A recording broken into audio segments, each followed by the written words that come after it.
লাইফস্টাইলে সবাইকে স্বাগত জানিয়ে আজকের আর একটা নতুন ব্লগ নতুন দিন শুরু করছি। আশা করি সবাই ভালো আছেন।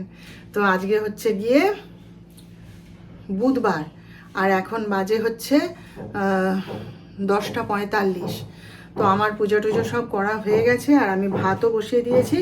ভাতটা ওই আমার এক বান্ধবী ফোন করেছিল, সেই তার সঙ্গে কথা বলতে বলতেই ভাত বসিয়ে দিয়েছি, দুধ ফুটিয়ে নিয়েছি। ওই যে কালকে বললাম না আমার ছেলের কাছে পেশেন্ট গেছিল, আমার যে বন্ধু, সেই আজকে ফোন করেছে। সে ফোন ধরে হই চই হাসি মজা হুল্লোড়, ওই একটু গল্প গুজব এই সেই হলো। তো সেই করতে করতেই আমি হাতে হাতে দুধটাও ফুটিয়ে নিয়েছি, জল খাবারও খাওয়া হয়ে গেছে আর ভাতটাও বসিয়ে দিয়েছি। চটপট চটপট রান্না হয়ে যায়। তো এই আর কি। তো আজকে আর বেশি কথা বলবো না, তো আপনারা চলুন সঙ্গে থাকুন, দেখতে থাকুন। বাগান সাফ হচ্ছে চারিদিক, সকাল থেকে দেখছি ঠাকুর এসে লেগেছে। আজকে আবার ডাক্তার সাহেব তো সেদিকে কাজে ব্যস্ত, আজকে আমার দেওর আবার লেগেছে ঠাকুরের সঙ্গে। এক্ষুনি দেখলাম কাটারি নিয়ে সব ঠাকুর থান টান পরিষ্কার করা হচ্ছে। হ্যাঁ, ঠাকুর পরিষ্কার করছে, সেই দাঁড়িয়ে দাঁড়িয়ে দেখছিলাম। হয়ে যাক পরিষ্কার পরিচ্ছন্ন করা, তারপর আপনাদের দেখাবো। সব কেটে গাছের ডাল ভালো করেছে, জঙ্গল হয়ে গেছিলো, একদম অসহ্য লাগতো দেখতে। সব কেটে পরিষ্কার করে দিচ্ছে, ভালো হয়েছে। সকালবেলায় পাড়ার দোকান থেকে গিয়ে 2 কিলো আলু আর 1 কিলো পেঁয়াজ নিয়ে এসেছি। ডাক্তার সাহেবকে সকালবেলায় বললাম, তো বলে যে আমি এনে দিয়ে যাচ্ছি। ভালো কথা, সব সময় কি আর দোকানে যেতে ভালো লাগে বলুন। তারপরে বলে যে আমার সময় নেই, ফোন আসছে 14 বার, বলে আমার সময় নেই। ঠিক আছে তাহলে আমিই নিয়ে আসছি। বাবা কি রোদ! ওহ, সে দোকানে তো ভিড় ছিল আর বাইরে দাঁড়িয়ে আছে আমি, রোদে যেন আমার মুখটা পুড়িয়ে দিচ্ছে একবার। দেখুন গাছের গোড়াটা সব পরিষ্কার করে দিয়েছে। ওই জায়গাটা কেমন পাতা ঝেঁপে ছিল না, ওই জায়গাটা পরিষ্কার করে দিয়েছে, দেখতে কত ভালো লাগছে। ওই যে ঠাকুর পরিষ্কার করছে দেখছেন, আরও কেটে দিলে ভালো হতো। ডাক্তার সাহেবের তো শুধু জঙ্গল বানিয়ে রাখা। গাছটা কত পরিষ্কার লাগছে, ওটা ঠাকুর থান, ঠাকুর আর দেখতে পাওয়া যেত না। এবার সুন্দর করে আরেকবার রং করে দিলেই ব্যাস ঝলমল করবে চারিদিক। একদম যত ওই যে গাছের ওই যে গাছের ওখানটায় জঙ্গলে ছিল সব পরিষ্কার করে দেওয়া হয়েছে। ভালো লাগছে দেখতে, পরিষ্কার দেখতে লাগছে। ওই যে ঠাকুর কাজ করছে দেখুন, সে পাশেও পরিষ্কার করা হয়েছে। ওই দেখুন সব পরিষ্কার পরিচ্ছন্ন করে দেওয়া হচ্ছে। ভালো হয়েছে দেখতে, ভালো লাগছে এবার, তাই না? পরিষ্কার লাগছে। আমার দেওর বলছে গাছেরও তো একটা সৌন্দর্য আছে, এই মানি প্ল্যান্টের জ্বালায় আর আগাছার জ্বালায় গাছটাকেই দেখা যাচ্ছিল না। সেটা কিন্তু একদম ঠিক কথা। এবার একটু রং করে দিলেই ব্যাস সুন্দর হয়ে যাবে। যা মানে গরম পড়েছে, অমনি হনুমানের উপদ্রব শুরু হয়ে গেছে জানেন। আজকে সকালবেলায় দেখি দুটো এই বড় বড় হনুমান দৌড়াদৌড়ি করছে মাথা মাথা। এইবারে তো আসবে পাল পাল হনুমান, সে কাচ্চা বাচ্চা, এইটুকুটুকু বাচ্চা, তাদেরকে পর্যন্ত মানে পিঠে করে কোলে করে নিয়ে নিয়ে আসবে এখানে জানেন। কি উৎপাত! আর এখানে পটি করে ইস্যু করে মানে গোটা উঠানটা ধ্বংস করে দেবে একদম। তাদেরকে সব আবার খাবার টাবার দেওয়া হয়, বাসি রুটি থাকলে দেওয়া হয়, কেমন সুন্দর হাত বাড়িয়ে বাড়িয়ে নেয় জানেন তো।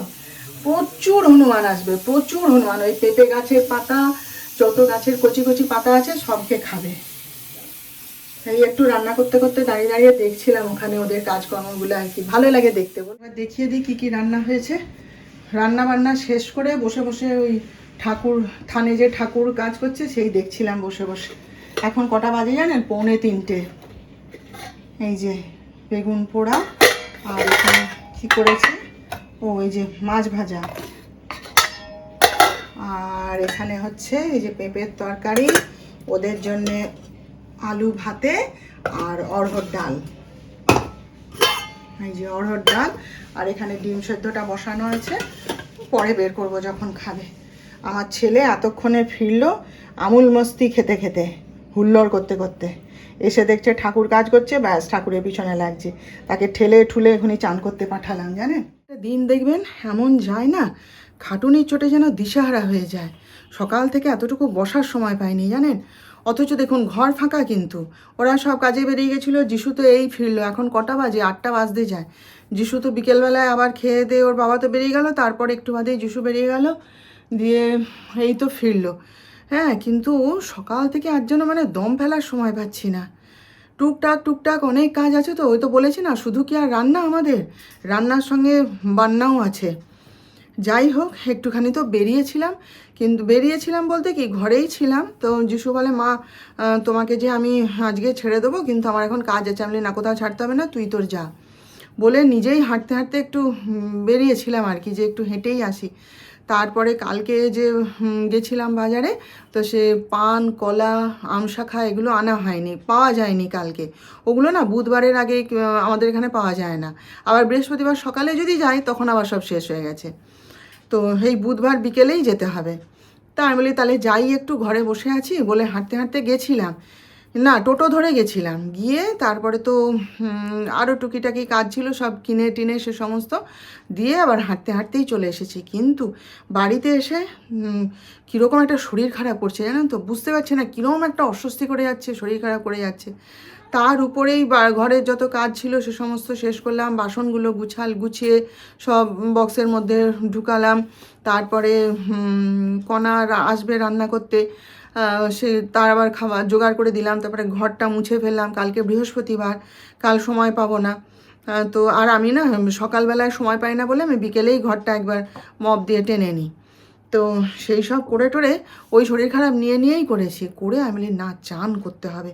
বেশ মাথা ভিজিয়ে ঠান্ডা জলে চান করলাম, জানেন, করতে শরীরটা একটুখানি মানে ভালো লাগছে।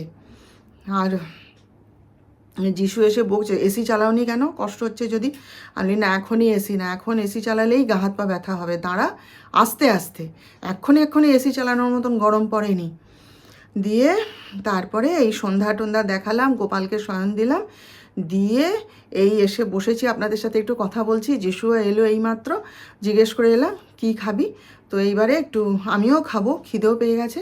তো একটু মা বেটায় খাই, কণা ততক্ষণ রান্না টান্না করুক, তারপর চা খাবো। জানি যে একটুখানি চিড়ে মাখা করে নিলাম। চাল ভাজা দিয়ে এরকম খেতে ভালো লাগে না বলুন, এগুলো চিড়ে দিয়েই ভালো লাগে। তো ওই শশা, চানাচুর, পেঁয়াজ, লঙ্কা, একটু নারকেল কুচি সব দিয়ে মাখিয়ে নিলাম। কিন্তু কি জানেন, এই যে চিড়েগুলো না, এগুলো নুন তার স্বাদ নয়, মানে কোনো নুন নেই এই চিড়েগুলোয়। আর কাঁচা নুন তো মাখিয়ে খেতে পারবো না। হ্যাঁ, সেই জন্যে এই চিড়েগুলো খেতে ঠিক সুবিধা লাগে না, তবুও খেয়ে নিই, চিড়ে ভাজা তো। যিশু বলে, আর নুন লাগবে না, খেয়ে নাও, এই তো এইসবের নুন রয়েছে, ওই দিয়ে খেয়ে নাও। কাঁচা নুন তো খাই না, নইলে একটু কাঁচা নুন মাখিয়ে নিলে না ভালো হতো। এই চিড়েগুলো একদম পানসে, একদম নুন টুন কিচ্ছু নেই। যাই হোক, চলুন একটু পাখাটা চালিয়ে দিয়ে এবার দিয়ে একটু শান্তিতে বসে জলখাবারটা খেয়ে নিই, কণা ততক্ষণ রান্নাটা সেরে নিই, তারপর চা বানাবো। এই যে চা বসালাম একটুখানি। সিরিয়ালটা এমন মজে গেছি না যে উঠে আসতে ইচ্ছে করছে না। এদিকে চাও খেতে হবে, না খেয়ে তো উপায় নেই।